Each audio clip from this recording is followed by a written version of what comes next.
Hi all, I'm Al Daldian, the creator and producer of the Libby podcast. This 100% volunteer-run show was born out of the Rainforest Alberta movement and features incredible people who are leaders, innovators, and have big ideas.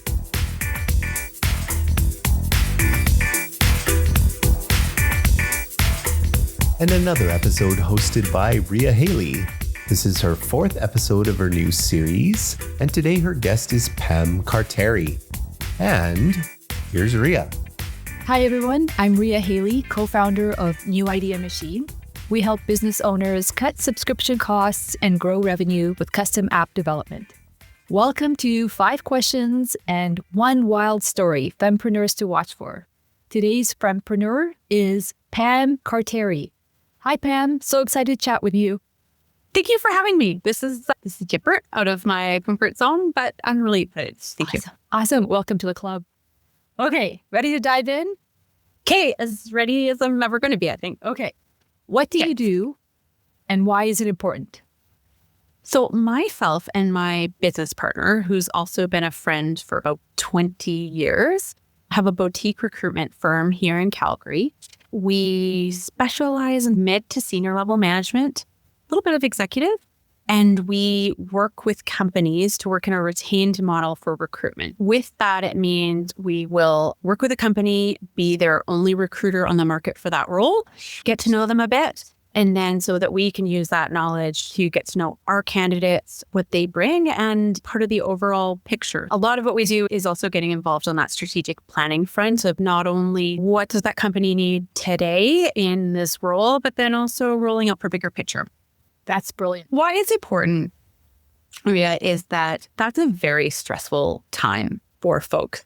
Granted, we're usually going after gainfully employed folks who are looking or potentially looking to make changes, maybe their current organization or structure, something's changed in it, that it doesn't suit their need anymore. But these are stressful time considerations for people. And it's also stressful on the company side. We're there to make their lives easier. It's not to make more work, but we're trying to be their arm for talent seeking in the market and whatever we can do to get in there and get in a best foot, whoever's hitting the ground first, or I should say hitting the ground in terms of getting running, getting up to speed, who we see as that fit and working with the company to really get that.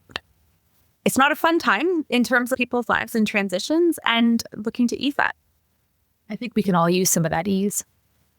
So what surprised you about becoming an entrepreneur? I think what surprised me the most, I knew I would wear a lot of hats. I always laugh that our IT is the worst. And also I am the head of IT. I think what surprised me the most is that knowing you'd wear all these hats, knowing you'd tackle these challenges you hadn't seen before, I had this impression that we would solve a problem one time and be done with it. And I don't know that much could be further from the truth. I think as you're a young company, as you're growing, each one of those growth steps, much like a kid, actually, like baby to toddler, these are all huge transitions because of the size that you start at. And so what has surprised me the most, I think, is how many times we have to revisit either some of these decisions or even the answer to this problem we had last month doesn't fit the business we are today. And I think that's just it. It's just the amount of times you'd have to revisit things that you thought were already like a check on the list. And how many times have you wanted to quit and what keeps you going? Thankfully, I wouldn't answer daily anymore. I think when we first started in 2023, I was suffering from massive bouts of imposter syndrome. I found it a struggle on the daily, on the hourly. I used to joke that we might not be in business by lunchtime. And so I think working our way into 2024, finding my own feet, it felt better. Now, that doesn't mean it's always the case. I think, especially I find in times where I get really either wrapped up in thinking I either have a handle on a project or we understand a client need or a candidate perspective, and in marrying those two, I do think it's less, but it still happens. And I think it's important to know that's okay. Just because you chose to be in this doesn't mean it's going to be wonderful every day. And I think that can be applied for a lot of things in life. What keeps me going is, it's too bit awful. The first thing that kind of came to mind was I don't know necessarily what else I'd do otherwise. That's not totally true. I think what keeps me going right now is my boys. I have an 11-year-old and a 14-year-old. Even looking back a couple of years ago, their perspectives were different. But I think the amount of times either they come to me with questions, like my older one had been like yesterday, like, how exactly did you get involved in this podcast? Or that's cool. Or even comments about some of the different things I'm doing or asking questions and seeing their own minds work for possibility. I love seeing that. And to be honest, I think this being summer and the challenges of summer parenting and running a business, I think I've been running all summer on, I'm looking off to the side of this rock my son had put there. And it was a heart-shaped rock. Oh. And it says, I found this outside. I just wanted to have it. It was like, I don't know, something so simple. In that moment, I'm sure I felt so guilty that I was ignoring them and they were at camp screen time and whatever it was. But just to know that the people you love and value are seeing you with different eyes, I think that's really important. And truthfully, I think that's what kind of keeps me at it. You have mini cheerleaders. Yeah, mini cheerleaders, or one of them is starting, one of them's had a big growth spurt this summer. So My daughter is 19 and she thinks I'm absolutely crazy for being an entrepreneur. as she should. Yes. She questions my sanity quite often. Does she often tell you, I'm not going to do that? Oh, yes, all the time. But she's 19, so she has all the answers to all of the world's problems. So who am I to say anything? So wise. Yes. So what are people surprised to learn about you? Oh, I think the easy and really basic answer is most people are surprised to hear I'm an engineer or that I still maintain my credentials. But that one's kind of a boring one. So I would say most surprised, I'm really an introverted extrovert or extroverted introvert, depending on the day. And my meditation, especially during COVID, became puzzles. And I always have a big jigsaw puzzle going on. It's very obsessive for me. I think if I didn't do this, I would probably have my own company related to that. That's my secret. I shouldn't say secret. I feel dorky for saying it out loud, but that is something I truly enjoy a lot, way too much. But the challenge of puzzles, of logic puzzles, of all of it, I love it. That's brilliant. Okay, so my daughter is obsessed with puzzles, and I'm the kind of person that doesn't do well with puzzles. Like it frustrates me to no end, and I tend to give up far too soon. And I feel the same way about board games. So I always felt guilty as a parent that I didn't want to do puzzles or board games with my daughter, even though we did so many other things. But I thought, what kind of a parent doesn't do puzzles and board games? And thanks for reminding me that I'm a failure in that point, in that area. No, you didn't ask because the question wasn't how else have I failed today or all of those things. Parenthood provides no shortage of opportunities to feel crummy about oneself. Yes, maybe we should just add that question to the podcast. Yeah, I like that. How have you failed today? This week? Yeah, to the list. Yeah, I'm going to make a note of it. How have you failed recently? But then that would change the title from 5 questions to 6 questions, which might just mess with people's heads. So maybe we 5 questions does have a really nice ring to it. Yeah, it doesn't it? Yeah. Okay, I'll have that in my back pocket. Pull it out when I need it. Yeah, love it. Okay. So what advice would you give other female entrepreneurs? Mm-hmm. 2 parts. I think the first one isn't necessarily geared towards females. I think it's for all. Surround yourself with a circle. I have always said that I'm lucky in so many regards, just so blessed in so many ways. I think we all are as we sit here in our nice, comfy houses with the ability to chat on a Friday morning. But I think in the regard of what department I'm the luckiest in, it's friendships. I think I have just the most amazing people in my life. And whether they've been in my life since 3 or into your 40s, it's different types and female friendships, male friendships. And it's just been incredible. I think as a subset to that, the mentors that have fallen into my life have been amazing. But I had this realization a couple of weeks ago. And I think as much as you're leaning into them, my advice would be to say, have a little bit more trust in your intuition.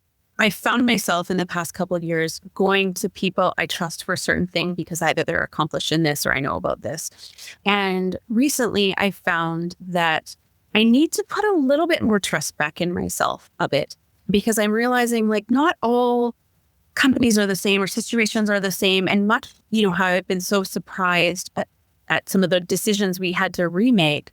I'm realizing that sometimes when I get a piece of advice from this individual, while I'm not discounting that, I respect it, it doesn't fit. It's not a one size fits all. And so I think that's really it. It's just understanding who to go to, when to go to them, but then also having the confidence to look back and decide if that fits today. Yeah, trust your gut. I think entrepreneurship is very much like parenting. When you have a child, everyone has an opinion and they feel that you should hear their opinion, even if you didn't ask for it. I've had that experience with being an entrepreneur. Some people have a lot of opinions as to how I should be doing things.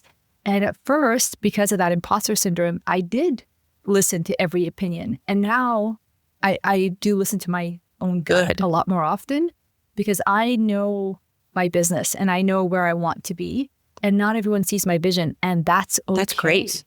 That is great because that's a teaching moment, right? I would add, just thinking on the female lens too. I think one thing I've struggled with, not even just as an entrepreneur, but female in general, is the boundaries piece.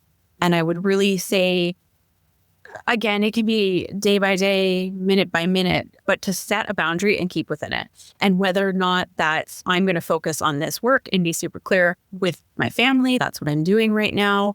Or oftentimes, I think COVID brought this to us, thanks, remote work, but then also entrepreneurship, you just don't ever turn it off. And so I've really realized that it doesn't have to be a set time, but there has to be a couple hours in every week that if it pops in here, like, you just flick it out the other side, because if my brain doesn't get a little bit of rest on that front, it's really actually detrimental later on. So it's just about figuring out the boundaries you need in that time and really respecting them.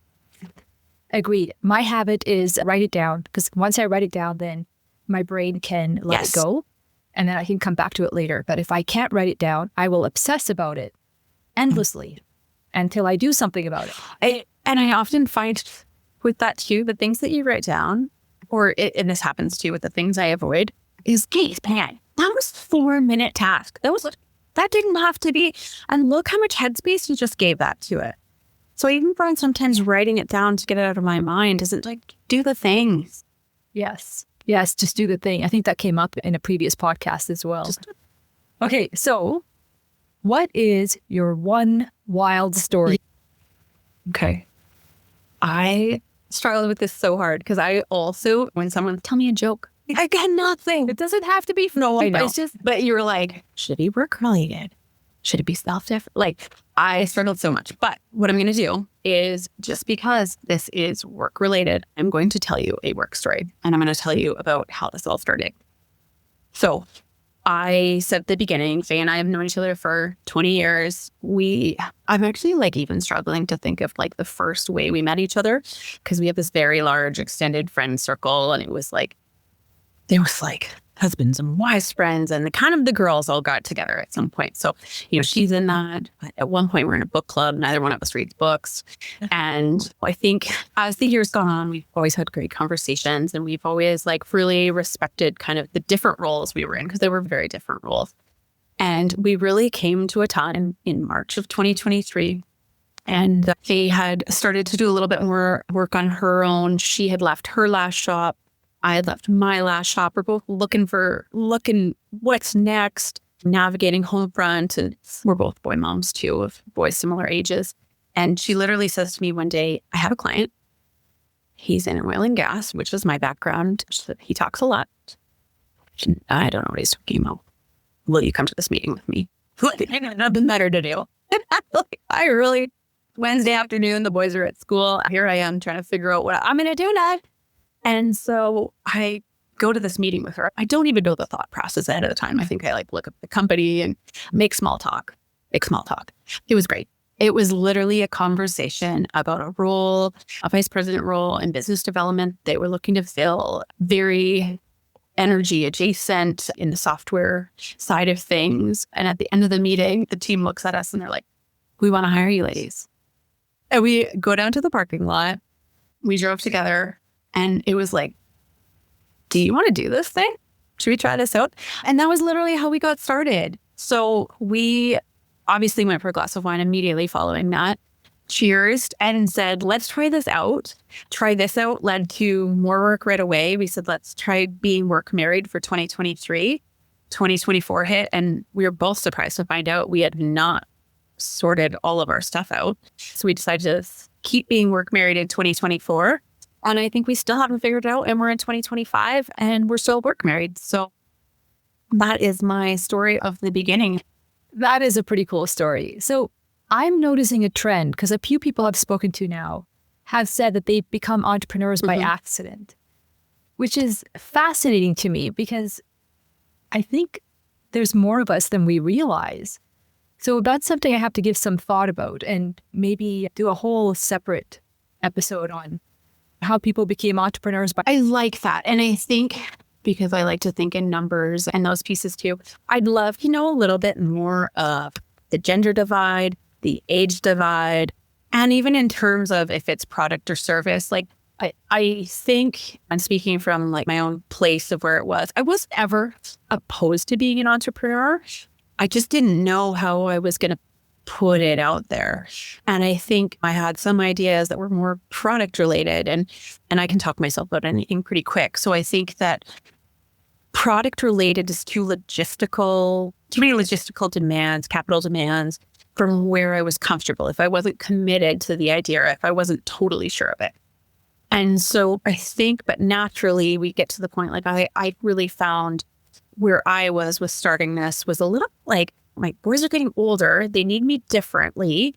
I need something differently for my own self. You get to, and we've laughed about this before, but you get to a certain point in your own transition as a female and you think, what the hell's next? So you got to figure it out for yourself. And I was definitely craving more of a journey dedicated to me versus a much more supportive role that I felt like I had been playing in the childcare process. And so at the time, let me get them 3, 7 and 10 at the time or something like that. It was like they were starting to need you less. And I realized that I found this value in being needed. And if I couldn't find, I better find a pretty dang quick reason that I was going to be needed in something else, because otherwise I might flounder like a fish out of water. Yes. And I find entrepreneurs also want a challenge. Yes. That certainly keeps life interesting. And if I'm not being challenged, I get bored very quickly and I move on. And being an entrepreneur means hundreds of challenges every day. So there's no time to get bored. There's actually no time to move on. Yeah. And you're stuck here. You're stuck. Because do you want to work for someone by choice? Stuck by choice. Yes. And you're right. It's very hard to go back to working for someone else once you've had a taste of what it's like to drive or steer your own ship. Yes. Thanks so much for joining me, Pam. And thanks everyone for listening. I hope you get to know Pam a little bit more. And if you're a fempreneur, please reach out. I'd love to speak to you and have you as my guest. I hope you enjoyed the show. Why not become a podcast host yourself? Libby is a community podcast, and we would love to have your voice as a host or a guest. Check out show.libby.ca for more information, show notes, and links for every episode. This episode is brought to you by New Idea Machine, a unique blend of a tech incubator and a software development powerhouse. We're not just building software, we're crafting the next generation of homegrown tech wizards. Got a project in mind or looking to hire fresh talent? Reach out and let's make tech magic happen. Visit newideamachine.com for more info. Music for the show was created by Tony Del Deegan.